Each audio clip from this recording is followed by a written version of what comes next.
There's a specific kind of silence that doesn't feel like peace. It's not the silence after a storm when everything goes still and you exhale. It's the other kind. The kind that sits on your chest. The kind where you pray and the words just hang there. Where you open your Bible and the words look familiar but feel like strangers. Where you go to church, sing the songs, say the right things, and still walk to your car feeling like something is missing. If you know that silence, if you've been living inside it, this is for you. Not a lecture, not a list of steps to fix your faith, just an honest conversation about what might actually be happening when God feels far away. Because the distance you're feeling right now, it's telling you something, and it's probably not what you think. Most people, when they feel distant from God, ask the same question: what did I do wrong? And that question makes sense. It's almost reflexive. You feel the gap and your mind immediately starts searching for the sin, the failure, the moment you stepped out of line. Maybe you stopped reading your Bible consistently. Maybe you said yes to something you knew you shouldn't have. Maybe it's been weeks since you actually prayed with your whole heart instead of just going through the motions. So you rehearse the list, you audit yourself. And sometimes, yes, God's felt distance is connected to choices, to drift, to priorities that have quietly rearranged themselves without you noticing. But here is what nobody tells you often enough. Sometimes the distance isn't about what you did wrong. Sometimes it's about what God is doing right. Stay with that for a moment. Because there is a kind of spiritual growing pain that feels like abandonment, but is actually formation. There's a season God allows, not as punishment, but as invitation. An invitation to seek Him differently, deeper, more honestly, more desperately. The psalmist knew this. In Psalm 10, he cried, "Why, O Lord, do you stand far away? Why do you hide yourself in times of trouble?" That's not a man who stopped believing. That's a man who believed so deeply that the silence hurt. And he said it out loud to God without dressing it up. He didn't perform peace he didn't feel. He brought the real thing. That's where some of you are right now, and there's no shame in it. But let's be honest about the other possibility too, because this matters. Sometimes God feels far because we moved. Not in one dramatic moment, not in some obvious rebellion. Slowly, quietly, almost invisibly. It starts with busyness. Life accelerates and your time with God shrinks, just a little, then a little more. Your prayers become shorter, less honest, more transactional. Lord, help me with this meeting. Bless this food. Keep us safe. Nothing wrong with those prayers, but somewhere along the way, the intimacy thinned out. And you didn't notice because life kept moving, because the routine held, because you were still doing Christian things, attending, serving, giving, while the inner conversation with God had gone quiet. James 4:8 says something so simple it almost stings. Draw near to God, and He will draw near to you. Not complicated, not conditional on performance, just come closer.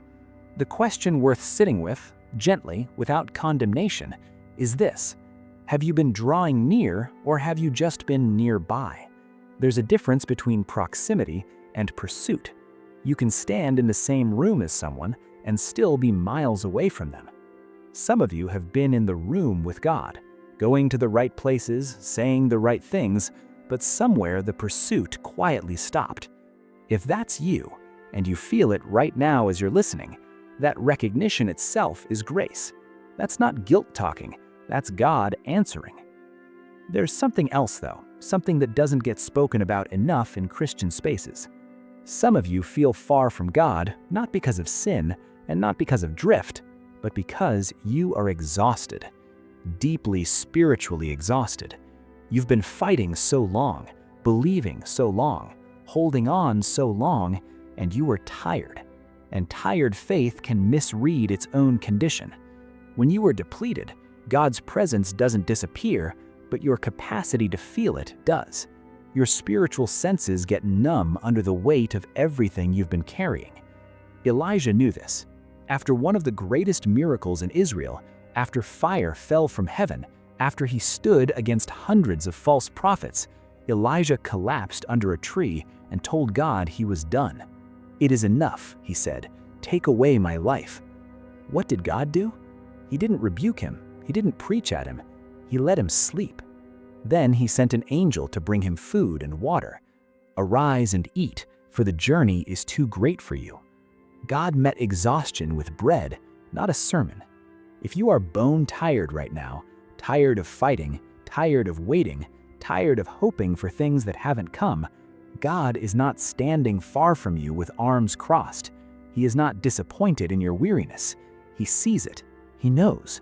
And sometimes his first response to a depleted soul is not a word, but a rest. Let yourself receive that.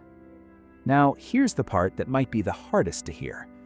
Sometimes God feels far because he is doing something in the unseen that requires you to walk by faith and not by feeling. You were never promised a constant emotional experience of God's presence. You were promised his actual presence, which is different. "I will never leave you nor forsake you." That's not conditional on whether you feel him. That's a statement of fact about his nature and his covenant with you. But our culture, even our Christian culture, has sometimes trained us to equate the feeling of God with the presence of God. And when the feeling goes, we panic. We assume the presence went too. It didn't. The feeling is a gift, but faith was never meant to run on feelings alone. Some of the most profound moments of spiritual deepening in the history of God's people happened in the desert, in the waiting, in the silence, not on the mountaintop. Abraham waited decades for the promise. Joseph spent years in a prison before the palace. The disciples spent 3 days thinking everything was over. What looks like distance is sometimes God trusting you enough to carry you into deeper faith. Faith that doesn't need to feel him every moment to keep moving towards him. That's not easy. It's not supposed to be. But it's not abandonment. So, where does this leave you right now? Maybe you needed to hear that the distance isn't proof he's gone. Maybe you needed the quiet confrontation, the reminder that you've been nearby but not truly close, present but not pursuing. Maybe you just needed someone to say, "It's okay to be tired. You don't have to pretend otherwise." Whatever brought you here today, here is what's true. The fact that you feel the distance, the fact that it bothers you, means the relationship is still alive. People don't ache for someone they've stopped caring about. You wouldn't be here, listening, searching, if some part of you wasn't still reaching. That reaching is faith. Not the triumphant kind, not the loud kind, the quiet, stubborn kind. Won't let go. The kind that says, "I don't feel you right now, but I'm still here." That is one of the most honest prayers you can pray. And God, who sees not the performance but the heart, hears it. You don't have to manufacture a feeling today. You don't have to pretend the silence isn't real. You don't have to fix everything before you come back to him. You just have to come. Messy, tired, confused, questioning, whatever you are right now, come as that. Because the same God who called out to Adam in the garden, not to condemn, but to find, is calling out to you in whatever silence you're living in right now.